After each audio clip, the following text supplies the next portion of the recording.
this brings us to today, and our speaker, David Millikan, he's a Reverend Doctor. Have you got more than one doctorate? Just the one. Just the one? Okay. Some people get greedy and have more than one, but I think one's more than enough. But David is a husband, a father, a grandfather, and he's had a very varied and interesting career. He was at one stage the head of religious programming for the ABC. He was the founding director of the Zadok Centre. He was the first executive director of the Australian Centre for Christianity and Culture. He's a United Church minister, and he served in a number of congregations, mainly around Sydney, I think. He's an author. I don't know how many books you've written. Have you lost count?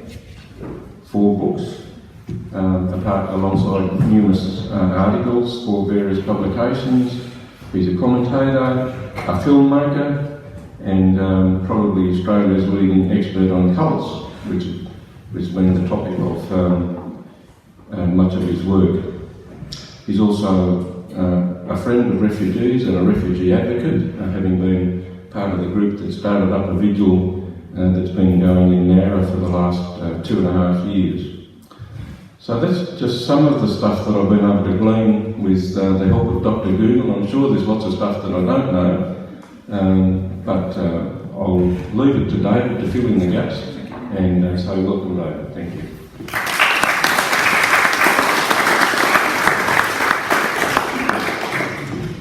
What I want to do is introduce you to some of my experiences in the last 40 years as I've gone in and out of a lot of Australia's infamous cults.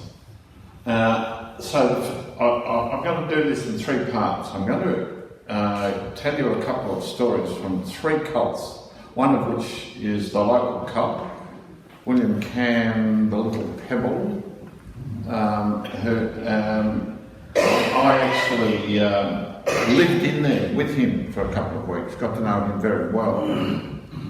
And while I was in there, I saw something that convinced me that he was a nasty little piece of work. So I helped arrange the 60 Minutes program, which began the process of him going in the slammer. And he's out now, and he's living with another young woman, producing more to add to his 13, 14 or 15 children, we don't know. So I'll talk about him a bit. I want to also talk about the children of God, the infamous children of God, who changed their name to the Family. Not the ones that you've seen on television recently, associated with Anne Hamilton Byrne. This is an international group, which was prominent in Australia during the hippie era. They're the group that used to send their women out to have sex with blokes in order to show them the love of Jesus.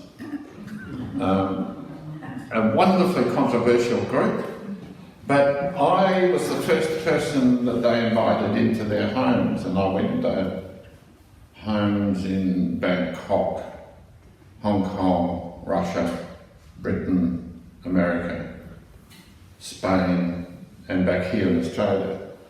And I was part of a whole process in that group that saw them face probably the biggest challenge of their life. They started in the 50s, but they were under surveillance at this stage. They were living at the edges of society.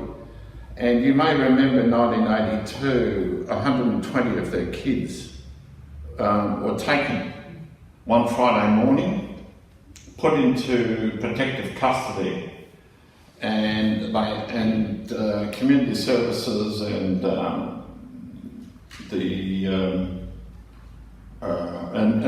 police had the weekend to formalise charges.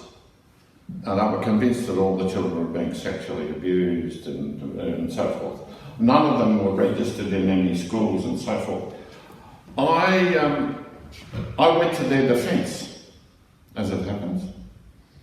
And over the next couple of years, I became very close to them.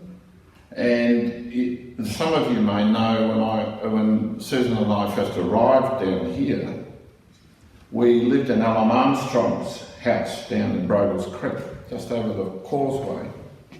But it was vacant for about 8 months. And the children of God lived there and looked after the place for us. And I'm still very close friends with them. So that raises some very interesting issues that I'm happy to talk about. And I also want to talk a little about Serge Ben Haim. Some of you may have seen an article in the Women's Weekly, I think the last Women's Weekly, with Hugh Jackman on the cover. Yeah, I'm in that edition because there's a major piece in there about Serge Ben Haim, the cult leader. There was a very important case, Supreme Court case, and I acted as an expert witness, and I'll talk about that. And then we'll talk about this guy. His name is Alan John Miller. No one has seen what I'll show you today, apart from myself. I shot this with him in a motel room. Just over here, later on you'll hear a clacking noise. Mary is over here, that's her name. She's cutting up vegetables. You'll hear that noise. You might see a glimpse of her. So for 3 days, we were in two separate, two motel rooms, and for about 3 hours, I filmed a conversation with him. What is interesting about this man is that he was brought up as a JW, Jehovah's Witness. He flourished within that movement and became a pastor. And he was thrown out of the movement because he was discovered in a motel room over a 3-day period with a prostitute. And when I asked him about this, he said that he didn't have sex with her. He was teaching her about the gospel of our Lord Jesus Christ. And I said, but it took 3 days. And he said, oh yes, she took a lot of convincing. So we'll listen to him. Because where we'll start the video is I'm just sitting down over here. He's eating grapes. And I've just asked him the question, when did you first realise that you were Jesus Christ? And he will talk about it. Now, he believes he is Jesus Christ, reincarnated. There are hundreds of people from around the world that believe him. I've been at meetings with him up in fact, I stayed in his house with him, and I saw people from Russia, Japan, Germany, the UK, quite a few out of the US, and other places, all who believe that he is Jesus. From here. From Adelaide. Okay, so let me talk about Serge Ben Haim, the most recent foray of mine into the world of these cults, and then I'll talk. I've got to keep an eye on the time. When do I finish talking, John? Oh, probably in 4 hours or something. 4 hours? It's just the 4, isn't it? Oh, that's so good. Thank you. Yeah, thanks. Serge Ben Haim, now you can look all this up on the net, the controversy surrounding Serge Ben Haim. He believes, in fact let me go back to the beginning. He came here from Uruguay as a young boy, I think the age of 8, with his parents, and has been in Australia and is a citizen of Australia. He was a tennis coach, last in Melbourne, but failed, went bankrupt. And people who met him in those days said he was a very urgent, strange, intense fellow who had strange and sometimes intriguing ideas about how he proceeded as a tennis player. But on one evening, as he was sitting on the toilet, as it happened, where he said he used to go as a matter of habit after the evening meal, and he would sit quietly there. He said it was a time of meditation.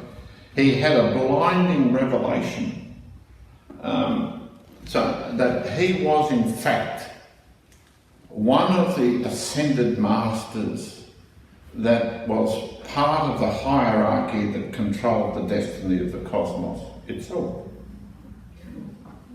Serge Ben Haim. He's a small, intense, slightly effeminate fellow. He like all cult leaders, he has this extraordinary drive and a type of volubility. One of the most, I think perhaps the most important ingredient that makes cult leaders attractive is the certainty of their own self-belief. Cult leaders are not con men or con women. They don't go to bed at night like a con man does and says, I just sold the Sydney Harbour Bridge for $100,000 and smile quietly to themselves and go gently to sleep. That's a con man, knowing that they've lied. And in a sense excited by the adventure of that lie and so forth. Cult leaders are quite different. Cult leaders are people who believe everything they are saying. And when I'm talking to police, as I often am, in fact I set up a university course to teach the police about how you would relate to cult leaders and their followers, because sooner or later every policeman is going to have some sort of report like that. So they often, the cops often say they can't believe that anyone would believe that Serge Ben Haim is a member of the hierarchy. They think it's just crazy. So they often treat them as if they're sort of like low types that are just fooling people. And for that reason, they misunderstand what is happening. Serge Ben Haim believes that he is also the reincarnation of Leonardo da Vinci, of course. He also believes that he is the reincarnation of Pythagoras, the great Greek mathematician. I knew a bloke who believed that he was Jesus Christ, John the Baptist, Buddha, and for some good reason Albert Einstein. Just sort of round it out, you know. So from the outside it looks like an utterly ridiculous proposition. And one of the first questions that people have is, why would anyone believe that? Why do people hurl themselves at the feet of these characters who are so improbable? Serge Ben Haim is making a lot of money. We estimate he's making between $7 and $8 million a year. He has built a huge complex in Somerset in the UK, and probably is making more money out of the UK than he is here in Australia now. And he's fled to the UK after what happened last year with this court case. So what happened is this: Serge runs an organisation called Universal Medicine. Now look that up on the net. Just put in Universal Medicine, cult or something like that. Bang, you'll see this huge controversy. He lives in Ganullava, around Lannick's Head, those sort of places. And he has a practice, a medical practice. People see him, book, he charges a lot of money, and he places his hands on people. It's like Reiki. in a way. And he has various techniques that he calls them that were given to him by the hierarchy. One of these techniques is what he calls chakra punching. Now, he doesn't hit anyone, just, you know. Another one is what he called esoteric breast massage.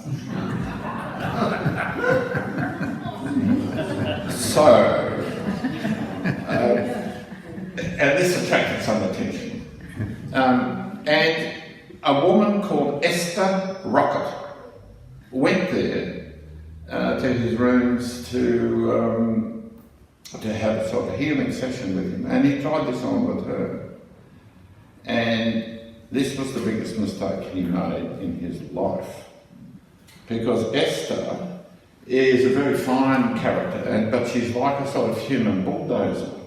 She just keeps coming, She's very smart, she's very ordered, and she is very determined. And she started calling him a sleaze bag. She started, on the net, she set up a website. And she was, I kept saying to her, you're going to be sued. And she said, I'm telling the truth. And she said all manner of things, and finally Ben Haynes sued her for defamation because she was calling him a cult leader, dangerous, greedy, dishonest, a sleaze bag, and so on and so forth. So it took about a year and a half. He engaged a very expensive law firm and sent her broke. She lost her house, she went bankrupt, she ended up living in a spare room in a friend's house. And she gained the support of one of Australia's top defamation barristers who said he would do the case, not pro bono, but just for costs. In other words, he said, if you lose, it costs you nothing. But if you win, I want my costs. Now, that barrister, by the way, is Tom Malombi, if ever you're in trouble. Yes. Do you know Tom? Certainly do. Excellent man. Yes. And damn good barrister on defamation. I've been down this track with him before. And I have been sued 12 times, by the way.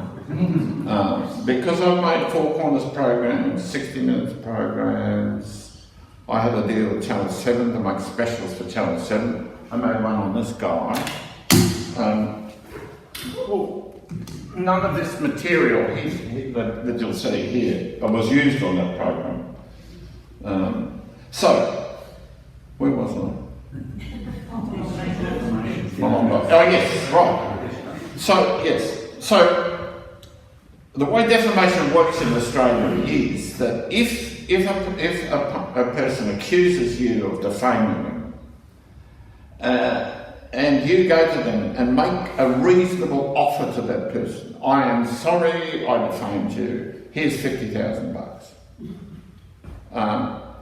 Now, if you make a reasonable offer to that person and they say no, go away,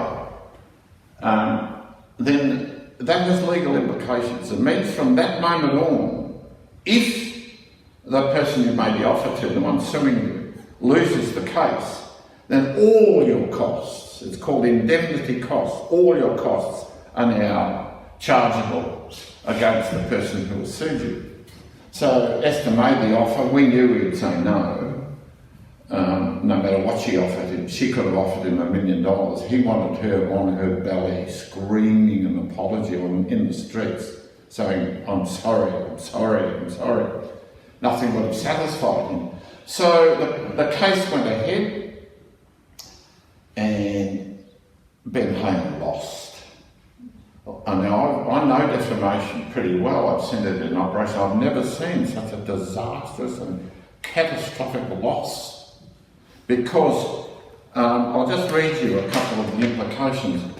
So what happens in defamation is, if I sue you I need to show that publications, and publications can mean anything, something you've said, something you've written on the net, off the net, but I've got to prove that something you have written or said about me, you actually did say, and that it defames my character or my reputation.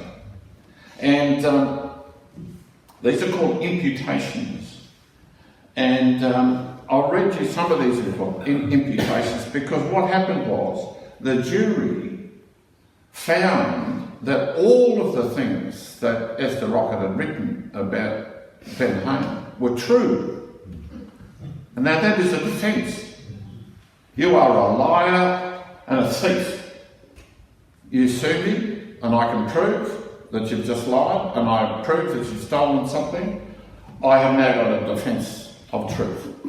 And so the Supreme Court found then that all of these implications were true. That means that from that moment on, any radio station, any television station, any journal can write these things. I can say these things in public now because of that court case. So these are some of the things. Serge Ben Hayne has an indecent interest in young girls as young as 10, whom he causes to stay at his house unaccompanied. Serge Ben Hayne is the leader of a socially harmful cult. Serge Ben Hayne is dishonest. Serge Ben Hayne is the leader of Universal Medicine, a group which, to his knowledge, preys on cancer patients. Serge Ben Hayne engages in bizarre sexual manipulation to make money for his business. Serge Ben Hayne has persuaded followers to shun loved ones when they won't join his cult. It's 2 pages of these things. So, Serge has fled and has not responded, hasn't said a word. But what was interesting during the trial, I went up to sit in the gallery to watch the proceedings.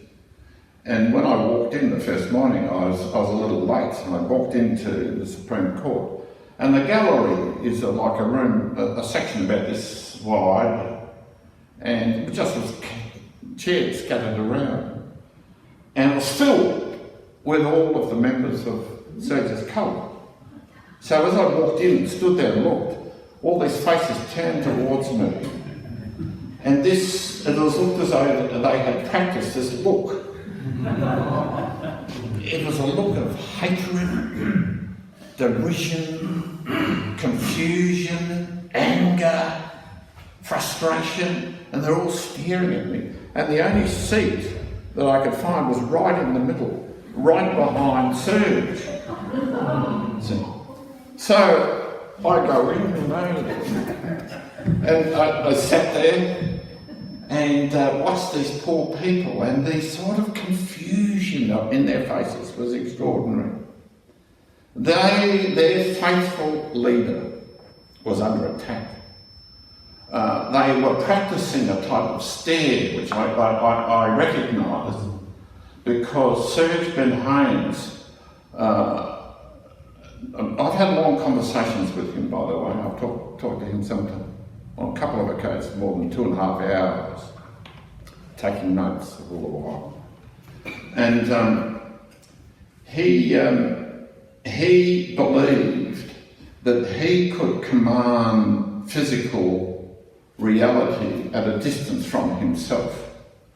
So he sat like this, staring at the witnesses, especially those hostile to himself. And his group around him were trying to attract the witnesses' eye to make faces at them, to put them off. Silly, childish games, until the judge berated them, told them to behave themselves. So, that's my experience with Serge. So the question is, who joins these groups? Why would anyone submit themselves to all this sort of madness? Now, I would say most people think that people join cults because they are weak and easily led. I can remember standing on a stage in front of about 600 of his followers, this is Serge Benhain's followers. And he hadn't expected me to say what I said on that occasion. And I said to this group, this man is a cult leader. And he squealed and ran off the stage, frightened. And he was pacing up and down, saying, I didn't know this would happen, I didn't know this would happen. And I said to this group, look at this situation.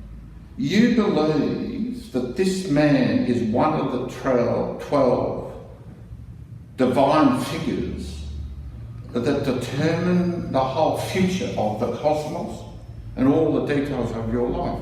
I said, look at him. He's a frightened schoolboy. But see, that didn't even dent that sense of certainty as to who he was. And what you see on people's faces is pain. How can you misunderstand this man? So, the people who join cults tend to be strong people. They're always middle class. The very rich, the very poor never join cults. And there's a reason, there's a sociological reason for that. Because it is the middle class that holds the intellectual and ethical conscience of a society. The very rich won't get involved in anything that disturbs their future. The very poor are really busy about maintaining their life. You know, if you go to a pub and turn to a guy and say, look, I want to tell you about this man who I believe is the saviour of the world, he lives, you know, he said, piss off. And that's it, pretty much. So, it's the middle class, and of the middle class, and this is borne out by long experience in this field, and I've talked to other experts like myself, like Professor Barker of the London School of Economics, and we often talk about this. So these people are strong, are people who are prepared to make dramatic choices in the pursuit of some noble ideal. And the idea of sacrificing everything is a very seductive idea when it's associated with belief. The people we admire in religious traditions are often people who have died for their faith, people who have given all for their faith, people who have lived these scrupulous, costly lives in the cause of their faith. That's what a cult leader, the cult follower, is doing. And you must remember, in the early days, Christianity was seen as a cult in the Roman Empire. Because it was such a peculiar Christian concept that the Christians were maintaining in the midst of Roman paganism. It was most peculiar. So, okay, no, I need some advice about time. Should I talk for another 10 minutes? Yeah. Is that about right? I'll give you a signal though. Okay, right. All right, now we'll get to talk, we'll get to have a look at this fellow. He is a culter. Now, I want you to just take that out of your mind and tell me what you hear. I would think what you'll hear is this rather earnest, nice sort of fellow. And I have just asked him the question, when was it that you first began to realise that you were Jesus? He's going to start answering that question. Because what I know about him was that he began to get these visions and flashes of trauma, and he couldn't work out what it was, because he said, I didn't have he thought it was things associated with his childhood, and perhaps something had happened that he wasn't really remembering or facing. And he came to the view that wasn't the case.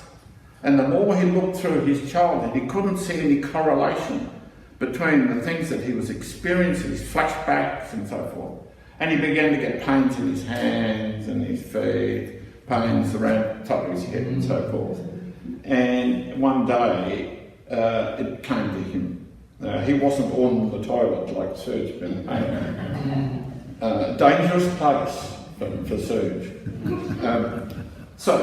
What's this guy's name? This guy's name is Alan John Miller. Known to everyone as AJ. And he believes he's Jesus. So off we go.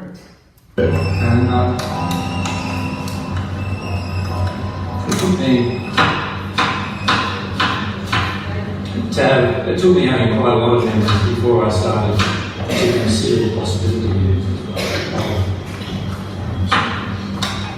So what was the sort of the final trigger for it? It was a very long sequence of events.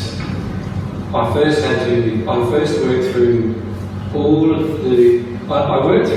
the traumatic events in my life, a lot of the traumatic events in my life in the first century as memories, thinking that they were actually memories of something that happened in this childhood. Okay. And then when I started to investigate them in this childhood, asking questions and so forth about people, about things that I could remember, there was no correlation. And so that was quite confusing because there were all these emotional memories of these events without any correlation in this life. So that was quite. So for a while I tried to discount all that and push that all aside, a bit like Mary has done, and try to push all that aside and just thought, sometime in the future it will become clear what that is. And then through a series of events, about 7 years after I started doing emotional work to get, because I felt that I had quite a few emotions to deal with, so I started doing emotional work 7 years prior to knowing who I was. At the time, I thought it was all related to some kind of childhood abuse. But the ones I couldn't understand was the torture-based ones, because they never really made much sense, and I didn't have the body scars to prove them. But the trauma was in my body. So he was a person I met who actually had the stigmata at one time. Yes, that's true. When he passed over into the spirit world, he investigated its cause. Yeah. Now this is interesting. He's talking about St. Francis of Assisi, who he knows. What has I said there? Oh yes, when I asked him about whether or not he had stigmata, he said no, they hadn't come. I remember asking William Can, a little worm of a man that didn't know. I was wandering around with him, and then I said, "Have you had the stigmata?" And he said, "Yes, David, it's up here." And I said, "Show me." And he's going bald, so and he said, "Look," I said, "William, I can't see anything." He said, "No, David, no, it's invisible to you." So I was wondering whether not AJ, whether he was talking with this, but AJ sort of cut that off at the pass by saying that in the new body he wouldn't be displaying the characteristics of the stigmata. And I said, what about a bit of New Testament Greek? I said, I can do a bit of that, and I didn't bet. He said, "Oh no, I only remember that on occasion." Found that it was a Catholic spirit who was overcloaking him at different times of his life. That's interesting. Who was? He said when St. Francis passed over, that's the term he uses to talk about death. When St. Francis had passed over, I met him, and he didn't realise that the stigmata that he had weren't real stigmata, but he was being overclothed by a hostile spirit. So I said, "Who else did you meet?" And he'd met Augustine, who is my intellectual mentor. I said, "Really? You met Augustine?" I said, "Oh, how amazing!" And he knew Plato, and all this sort of stuff. Causing him to have the stigmata. I think for him it was in the palm zone, not in the wrist. But anyway, I'm not sure. No, I think he got the crown of thorns. He had the hands, the Millikan hands. Yeah. I'm not sure whether he had it in the wrist though. Right. I'm not asking that specific question though. But what he did was he decided to investigate it after it passed because it was one of the confusing events of his life. It happened when he went through very emotional times related to his connections with my death, like there were sort of emotional connections that he had with my death. See, now I just want to play you another little piece because Mary is involved in the next piece. Mary is, her name is Mary, her last name is Luck, Mary Luck. She had been an aid worker with Médecins Sans Frontières, I think, but one of those organisations in Lebanon, a really hard-working, idealistic, strong, upper-middle-class woman, a typical cult joiner, creative, strong, and a person who has a higher than normal expectation as to what life should really be about. And who has, if anything, a bit of a history of having joined other organisations. The fact that she's an aid worker is very reminiscent in my mind. A lot of ex-aid workers join cults. So Mary, Mary believes that she is Mary Magdalene. And she is heart-rending. To me, she really was heart-rending. When I was staying at his centre outside of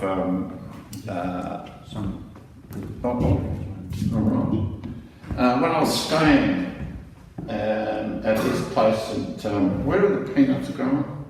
Kingaroy. Yeah, he lives just outside of Kingaroy. Yes, we did all the jokes about the nuts.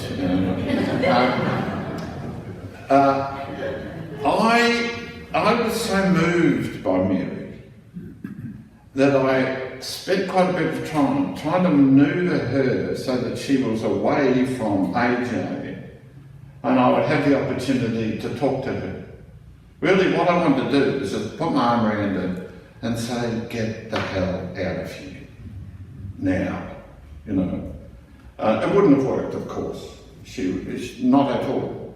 But I wanted to see if there was any way I could sort of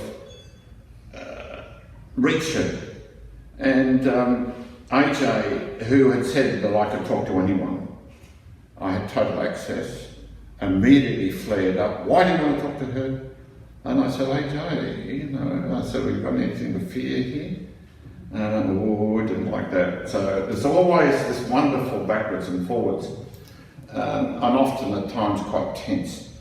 She has bought the whole package. And what you will see now is her on a bed with AJ, just casually sitting on a bed talking. And I just asked her, are you afraid? And her answer is all the time, all the time. And you'll hear why. So, look at I'm going to go away.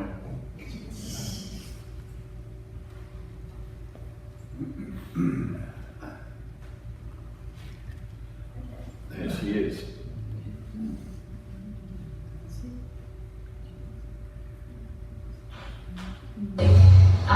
Feels to me very dangerous, not in, oh, people are going to laugh at us, but no, it feels like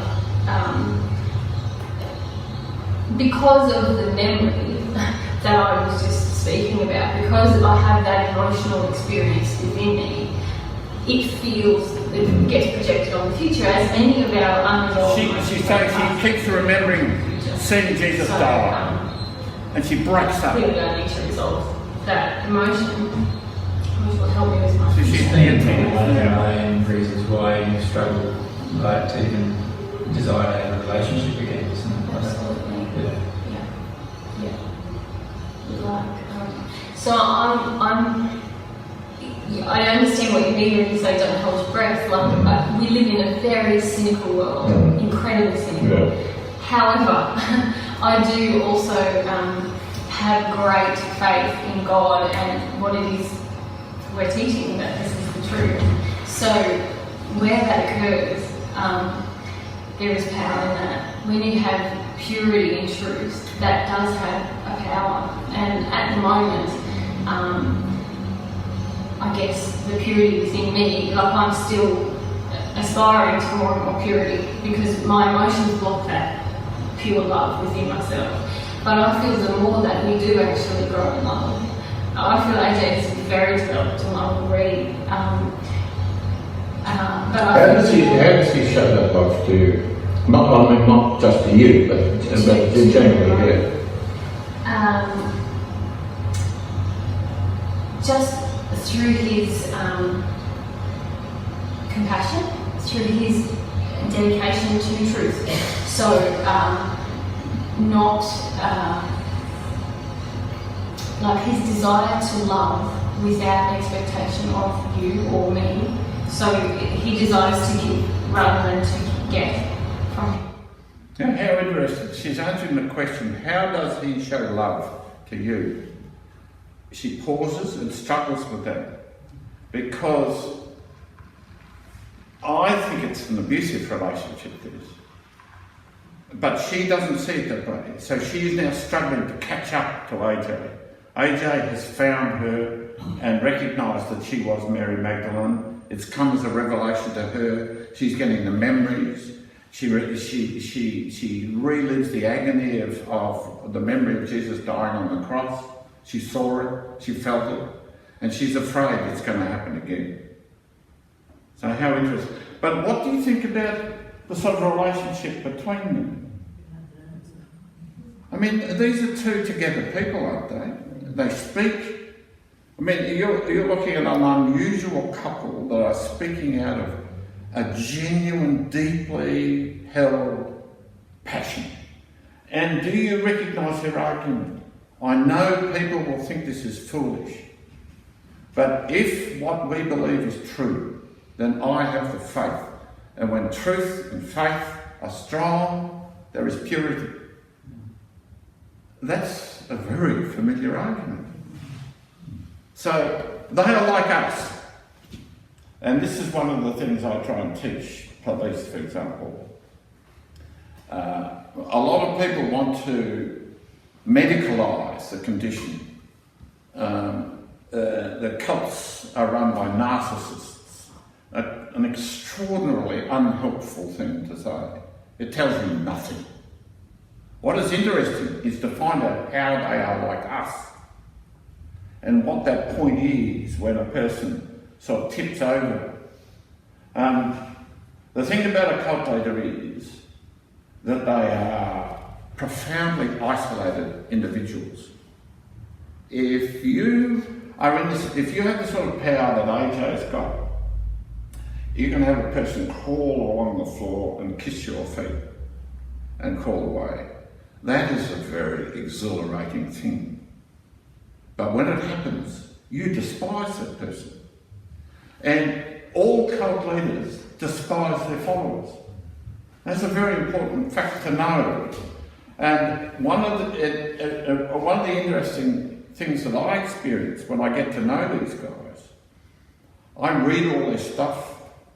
Everyone's saying this is all just madness, you know.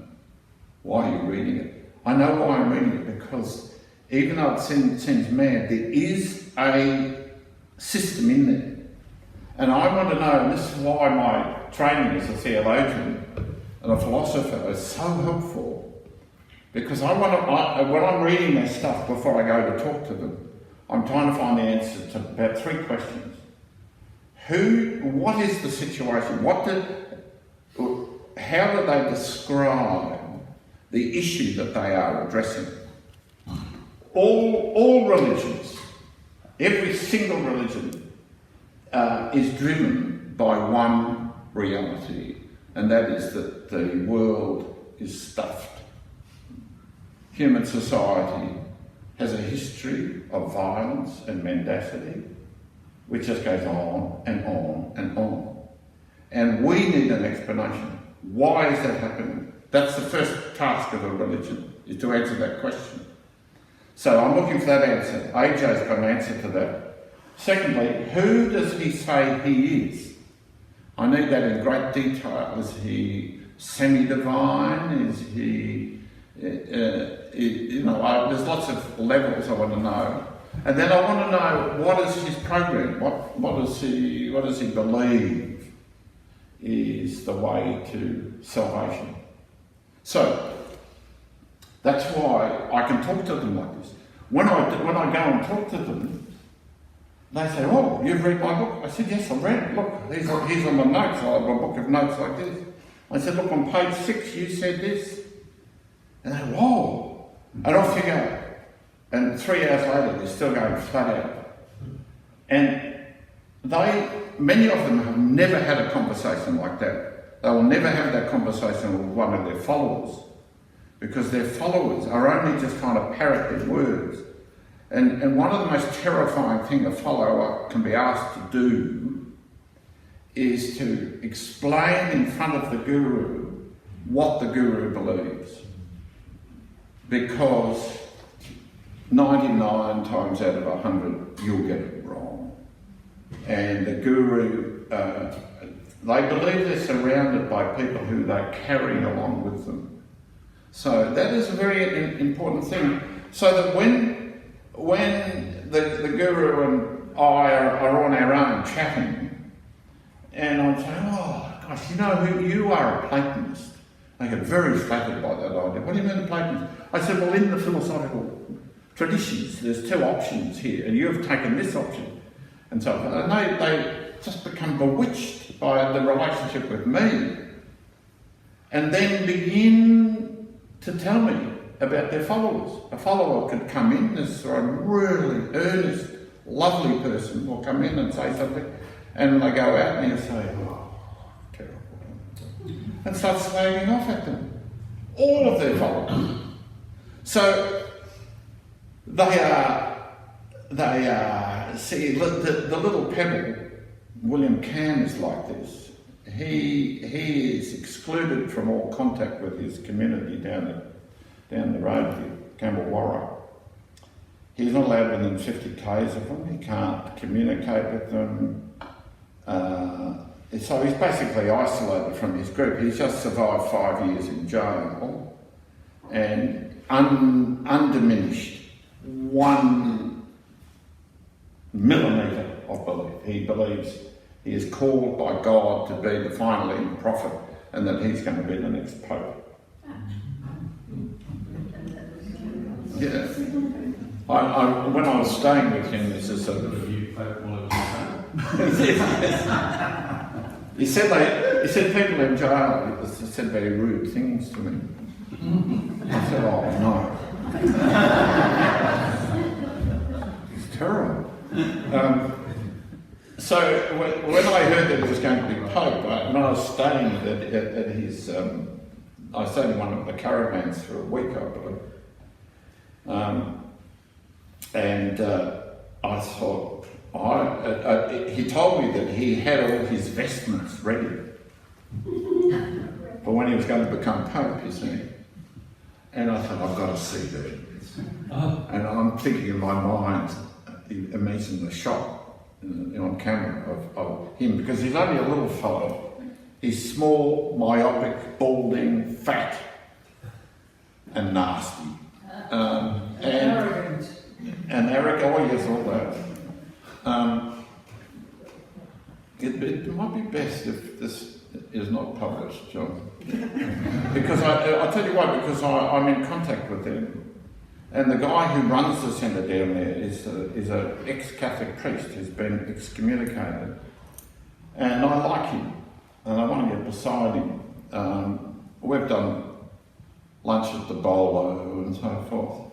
He's a desperate sort of character and believes. I remember on one occasion, Cam believed that he'd had a revelation that after the earthquake at Thredbo, remember, back there, that there was this big slide that 2 men were still captured underneath several days later. And he gave this prophecy, and it said, David, this could vindicate my entire career, and this could be international news. And I said, what's happening? He wouldn't tell me. And I said, I've got to be there. I've got to film this. And he'd say, yes, no. He was frightened. But you see, he believed it. So finally he said, yes, come.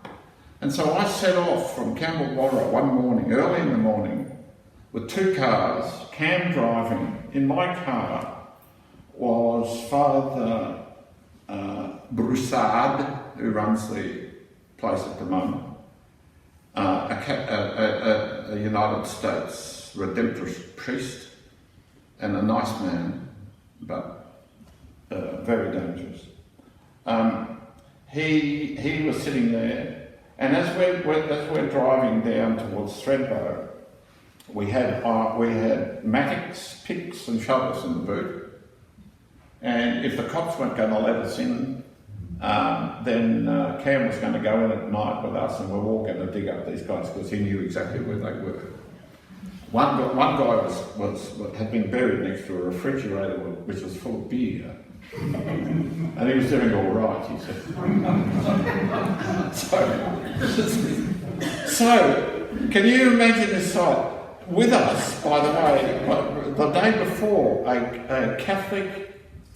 a Serbian Orthodox priest arrived from Herzegovina, who was a believer in Cam. I saw priests come and go while I was there, who believed in Cam. And he came with us. So we turn up in Thredbo at the height of the season with all these sort of posh-looking people around. And I'm part of this little group hanging around Cam, this peculiar group of Cam, snuffling, wandering around. Get the police, the cops. The cops in New South Wales have a policy of taking seers seriously. So they listened to what he said, and then they said, well, come onto the site and show me. And the cop wouldn't let me on with my camera. But on they go, and so Cam and the cop went out, and he pointed. I saw him point on the ground over here and point on the ground over there. And we came back, and he said, "Well, we've done our job. Off we go." And we went off to stay in a motel in Cooma nearby. And that night we went to a Mel Gibson movie. With the sort of the world's latest and greatest prophet. So. While we were driving down there, Cam said, and I knew this to be the case because I read the prophecy, that he believed that just as Abraham was taken out and shown the night sky, and God said to Abraham, as numerous as are the stars, so will be your descendants.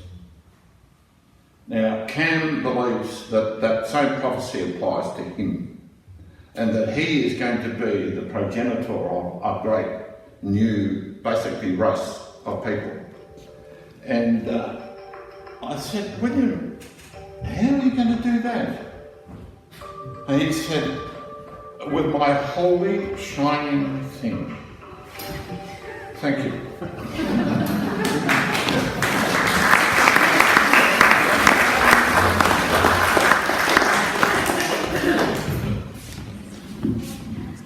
David could have gone for another 3 hours, but probably we can't. I could have mentioned in my introduction that David is actually a member of a cult. It's called the Geelong Supporters Club. Steady. They're a dangerous territory here. Who was on top of the AFL? Just come on in, please. We don't need to go there. Come on in. We'll have a couple of questions, but before we do that, I just want to mention that I've been recording this today, as we have recorded other talks before, and we've got a YouTube site that this will be uploaded to, although it sounds like we might have to do some editing. I might do a bit of editing on here. take out the libelous and yeah. 12 times is enough to be said. So if you wanted to recap what David had to say today, or if you know somebody who would have liked to be here today and couldn't, that'll be up on YouTube sometime after it's been suitably edited. So we've got time for a couple of questions. Anybody got a burning question? Just a general one, David. Are there ever any women cult leaders? Oh yes. Experience? Oh yes, there's lots of women cult leaders. So I see no distinction really. I've had dealings with quite a few women. Look, there is a certain basic set of rules to be a cult leader. One of them is that you've got to be able. Look, well, let me start again. When you join a group like this and you take on that sense of adoration of the figure themselves, then the further you go along with this person, the tighter will be the bond that they will seek to make with you. And the further you go, the more that person will ask. The closer you get to the fire, the more you will be burned. But you will never match the urgency, the sense of personal drive that the cult leader has. The cult leader thinks of nothing else. You do. So if you stumble, then the cult leader will step over you and keep going as if you never existed. That's what you face. So, and women and men are the same. Yeah.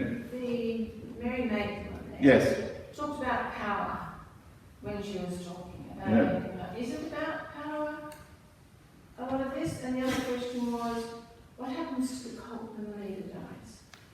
Well, that's a very interesting question. And we're watching, I watched that happen with Scientology and with the family.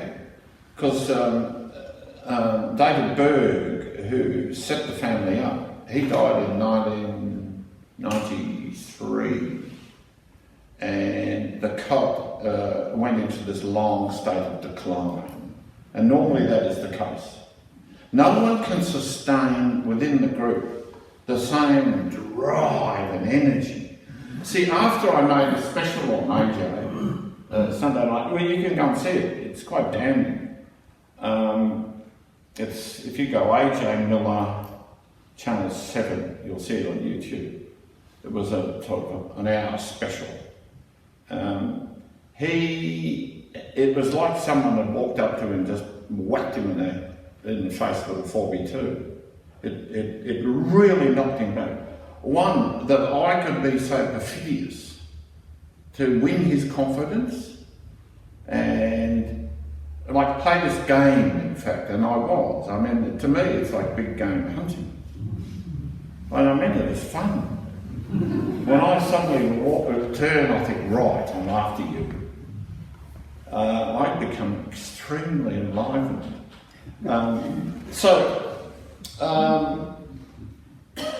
Yeah, I forget what I was saying. Does that answer the question? No. Well, the power thing. Oh, the power. No, it's not about power. It's really about... See, you remember when David Koresh at Waco, all those people died. You know that half of the people in that house were Australians. And I was contacted by the parents of some of the people in there and said, well, do you represent us and go over? And I looked at the situation and talked to a couple of the people who were engaged with the FBI and other people. I thought, oh, good grief, mate. The Americans are so aggressive the way they take it, because they said, what would you do? I said, well, you've got a standard. I said, I'll tell you exactly what I'd do. I'd find a small radio station. I'd go to them and I'd say, will you put Koresh on air for an hour and a half? And they'd say, yes. I'd contact him and I'd say, I've got a place for you to tell the world what you believe. Give them the opportunity to speak. And the more they speak, it's like watching air go out of a balloon. The thing that I notice most in cult leaders is this profound sense of frustration, sadness, that the world does not take them seriously. AJ was full of it. Why don't people listen to me? I know another guy who came up to me once and he said, David, you'd think that I've got a bag full of shit. He said, what I've got will change the world. Why don't people see it? So that urgency, that drive is what forces the group forward. So when that leader leaves, generally you won't get one or two people with that sort of power. And slowly the group dissipates. Yes? What of their everyday life? They can't cult every day. Do they still have normal family relationships? Do they have a job? What's their income? Yes. Do they shop? Well, look, that is always a movable feast. Around AJ, outside of Kingaroy, people are buying up properties around him so they can be close to him. One woman that I met she'd been imported from one of the top UK universities to work in the brain unit in Queensland University, probably the top neuro research department in Australia, one of the significant ones in the world. She was one of their top imports. She believes that I asked her, do you think that AJ is Jesus? And she said, I'm coming around to believe that, yes. So she sold up out of Brisbane, bought next door. Yes? David, if I suddenly decided that I felt that I was the reincarnation of Mary Magdalene, Yes. wouldn't everyone here, for instance, think that I had a severe mental problem that needed a psychiatrist as a matter of urgency? Why do these people get to the point where people don't question? Of course they question. Surely they are insane. If they're not insane, I mean, I just don't understand how they have the acceptance of the general public. They don't. They don't. Mary comes from a very loving family. I know her mum and dad, and I know her brother. Her dad, when I talked to him, just burst into tears. He said, you won't believe the relationship I had with Mary. We were so close. And now AJ's cut off all contact with her family. So she's paid a huge price for this. And they believe, the father believes she's gone mad. And that is the most unworkable explanation you can bring to the situation. Because if you think the person's mad, you won't give them the right to believe what they believe. See, when I'm approached by people, like families, I'm approached all the time. Maybe once, twice a month, the family will call and say, oh, my daughter's got caught up with a group or something.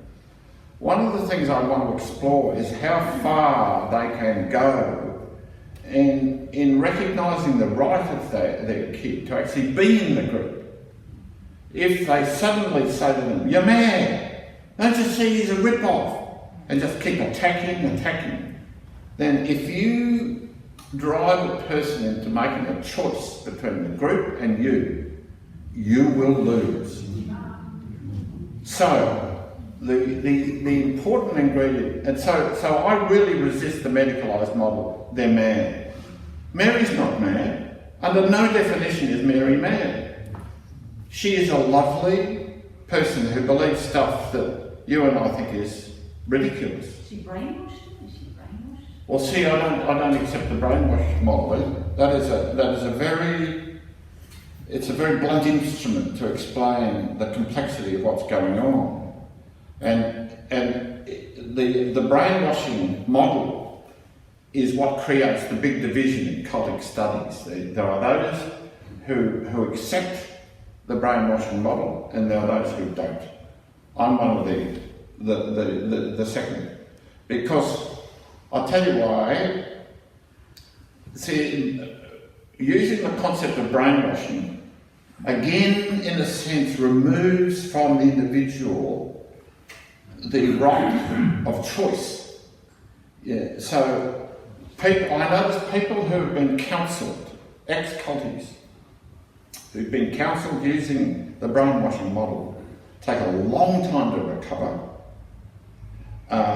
They maintain rage for much longer, and many of them join the anti-cult movement. They go on another mission. See, I believe, and the reason why they take a long time to recover is because no one will take them seriously. Well, they will never get to say to someone close to them, do you know the most exhilarating moments of my life were in that group? Let me tell you, there were moments when I thought I was in touch with paradise. And that's the first thing I say to someone, an ex-colleague. I say, tell me about the good stuff. They look at me. Maybe that's the first time anyone's asked them that question. But that's where the complexity lies. That's where you begin to engage that sense of responsibilities. And somewhere down the track, you'll say, do you think that's where the decision lies? And quite often, what you're looking for is a person's strengths. And it's those strengths that also prove to be their weakness. Okay. David, before one of the concepts you've been involved with, is there an age bracket roughly to when they will join, like teenagers, middles, and also you mentioned that usually wealthy people don't have anything to do with it. What about Scientology? Scientology is a good example. Scientology, I know the Scientologists very well. I know the leaders of Scientology, they come to dinner at my place. There is a type of dark madness about Scientology, real darkness. But it's struggling at the moment. Scientology is under huge attack, and it is beginning to crack and crumble. But what was the other? Age, yes. No, there is no. As far as I know, I think the major point are late teenage, 1920s up to 25, and then around about 30, early 30s, when people have sort of got the mortgage under control. They've been married for a while, their kids are now 6, 7, 8, and they can see, they wonder, what am I going to teach the kids? That's often a time when people can start going to church again, and they're open to some explanation. They start, I was talking to a guy last night, I was in Queanbeyan last night, this computer nerd, it's all he thinks is computers. I said, you got to read a book. I said, really, I mean, you talk like a computer nerd, you think like a computer, you are isolating yourself in this tiny little circle. I said, what's the last book you read? And he reaches over, he pulls out a computer book. And I said, no, you've got to read Fyodor Dostoevsky's Crime and Punishment. That'll sort him out. I know there are lots more questions, but we do need to wrap it up. Thank you, Dave.